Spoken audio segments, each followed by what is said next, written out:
കാലുറ socks എന്നൊക്കെ പറയും. മേൽമേൽ തടവുക, അതായത് ഇപ്പോൾ ഹുഫ തടവുക എന്ന് പറയുന്നൊരു സംഭവമുണ്ട്. അപ്പോൾ വുളു എടുക്കുന്ന സമയത്ത് ചില ആളുകൾ എന്താകും, സോക്സ് ഇട്ട് ഷൂട്ടിട്ട് കയറി വരും പള്ളിയിലേക്കൊക്കെ. ആ സോക്സ് അയക്കാതെ എന്താകും, അതിൻ്റെ മേലെ ഇങ്ങനെ തടവി കൊടുക്കും കാല് കഴുകുന്നതിന് പകരം. ഹുഫമ തടവൽ പറ്റുമല്ലോ എന്ന അടിസ്ഥാനത്തിലാക്കിയിട്ടാണ് ചെയ്യുന്നത്. ഇങ്ങനെ വുളുഇൽ കാല് കഴുകുന്നതിന് പകരം അതിൻ്റെ മേലെ ഇട്ട സോക്സ് തടവൽ 4 മദ്ഹബിലും നിരുപാധികം പറ്റൂല എന്നുള്ളത് ഒരിക്കലും അങ്ങനെ പറയാൻ കഴിയില്ല.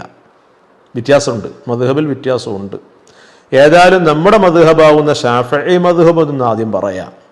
ഷാഫിഈ മദ്ഹബിൽ സോക്സ് ഇട്ട് കഴിഞ്ഞാൽ അതിമ തടവണമെങ്കിൽ നിബന്ധനയോടുകൂടെ പറ്റുള്ളൂ എന്ന് വ്യക്തമായിക്കൊണ്ട് തന്നെ മഹാനായ ഇമാം നവവി റളിയല്ലാഹു അൻഹു അവിടുത്തെ ശറഹ് മുഹദ്ദബിൽ പറയുന്നുണ്ട്. ഒരാൾ സോക്സ് ധരിച്ചാൽ അതിൻ്റെ മേലിൽ തടവൽ അവനക്ക് ജായിസാണ്. 2